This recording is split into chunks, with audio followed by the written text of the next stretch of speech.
MPs is Lloyd Russell-Moyle, who's an MP for Brighton Kempton. Lloyd, you're very welcome to Talk TV this morning. How are you?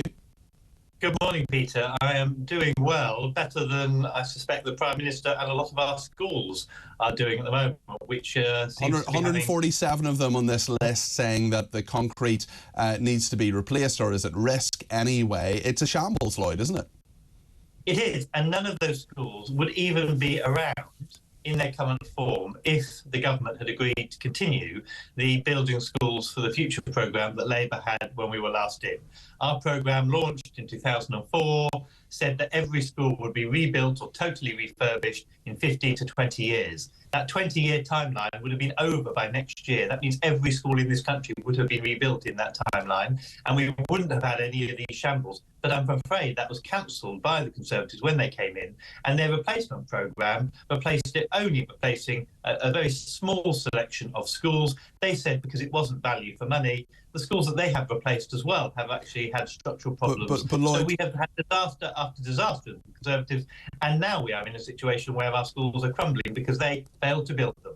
Speaking of, I mean, you're criticising the Conservative record in this, and I think you're right to do so, but let's be frank here. We knew this concrete issue was an issue from 1994, when the Conservatives were in government until 1997. There are 13 years of Labour government. They didn't seem to do very much about it. And although I thought just let me finish my question.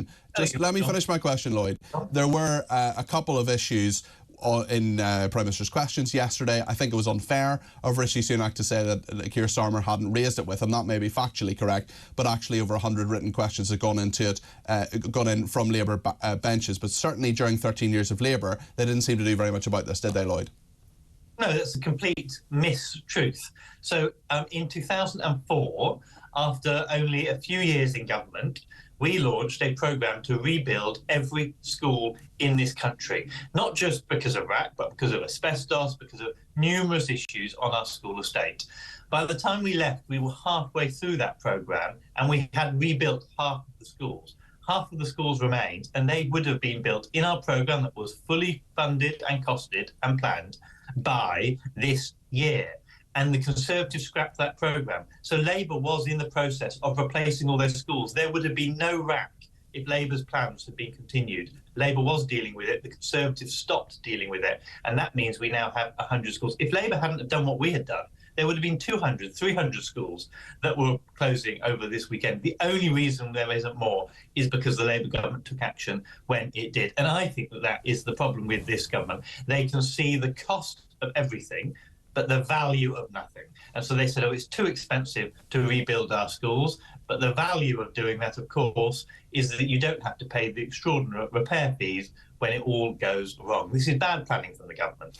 But also, it is, of course, bad planning from the department, where you have such an arrogant Secretary of State that says, why aren't people congratulating me? Well, they're not congratulating you because you've not dealt with it properly and you've not dealt with it in an organised manner.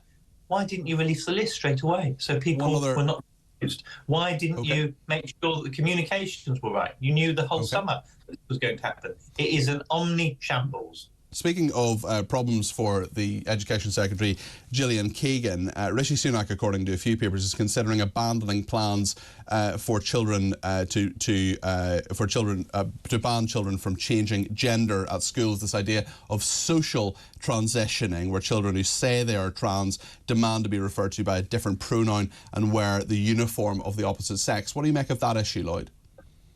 Well, I don't know. Most of my local schools don't have gendered uniforms now anyway. Kind of boys can wear skirts if they want to and girls can wear trousers, and who really cares? So I don't really know about the details of that, but clearly an idea popped into their heads and now that idea is gone again, but nothing was implemented and nothing will change. That seems sensible to me, but I don't know about the details because I've not read it this morning. There was, in terms of the trans issue in the Labour Party, there are clearly very, very different perspectives on it. You clearly have a very different perspective from one of your colleagues, Rosie Duffield, who you were accused of intimidating in some way. What are your relationships like with her? Did you apologise to her for what she saw as intimidating behaviour? Well, I never intimidated her. I never shouted at her. It's just not true. And the record, if you look at it, shows that. A number of her supporters threatened myself and my colleagues, and I'm sure some of my supporters have been horrible back to her. But Rosie and me used to have a very good relationship. And on the trans issue, the Labour Party has worked through this issue. We've come to a decent compromise. Of course, we both wanted to go a bit further on different areas, but we are at a compromise now where Rosie Duffield a few weeks ago was welcoming our policy, and I am cautiously welcoming our policy. That's the difference Labour makes. Rather than trying to turn this into some culture war or some kind of war, them versus us, we sit down, we work out the details, we get there where everyone can live with it, and we move forward. And that is also the difference between a party that is ready to govern and a party that has failed and actually has lost the zeal of governing. The Conservatives, they can't really get together, they can't really manage anything, and on the trans issue or on schools or on the NHS, they just bicker and they delay. Whereas Labour, we sit down, get our hands a bit dirty, but then we come out with a response that the country can live with, and we move forward. And I'm really rather pleased where we are at the moment. You were talking about the Conservatives there in regard to schools knowing the price of everything and the value of nothing. I just wonder on prisons as well, whether underinvestment there is perhaps something related to the fact that there's a prisoner who escaped, although of course it was Liam Byrne who famously said as Chief Secretary of the Treasury, there is no money left. So maybe with concrete and maybe with the state of the prisons, we should be perhaps a bit sympathetic to the Conservatives? Well, I think that the letter was always meant to be a joke, wasn't it? And there was money that had already been programmed to rebuild schools and to rebuild hospitals. I think there was no extra money at that point left.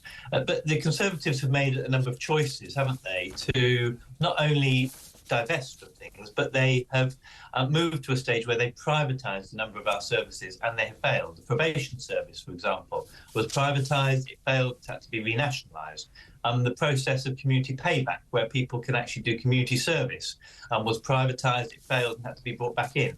Maybe we wouldn't have so much of a problem in our prisons if we had proper community payback, proper community sentences that people trust, that people could see those criminals fixing the things in their communities, and that would be a win-win for everyone. But I'm afraid those days, and I used to remember it in Brighton, people who were caught for graffiti or other kind of crimes, petty theft, would have to be cleaning up the streets or repainting the railings. All that has gone now, and instead we shove everyone into our overcrowded prisons, and there's no sort of actual payback to the community.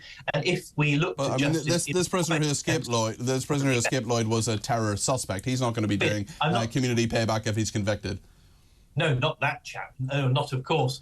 But the fact that he will then be roaming around prisons where there are people who should be doing that is an example of how our prisons are overstretched. We need a new modern state.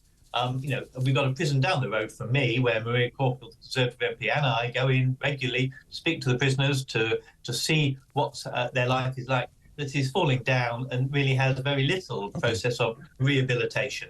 That's what we need. We need punishment and rehabilitation. We need to be tough on crime and tough on the causes of crime. That's what Labour always is.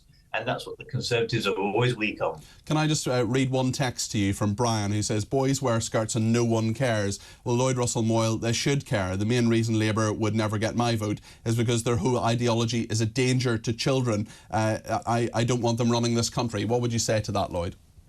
Well, maybe he should try and go to Scotland, where kilts are a very common male attire. I think clearly he doesn't really have much of a clue about what happens across our United Kingdom, and has happened for generations, centuries, and long may it continue. OK, Lloyd, thank you very much indeed. Lloyd Russell-Moyle there,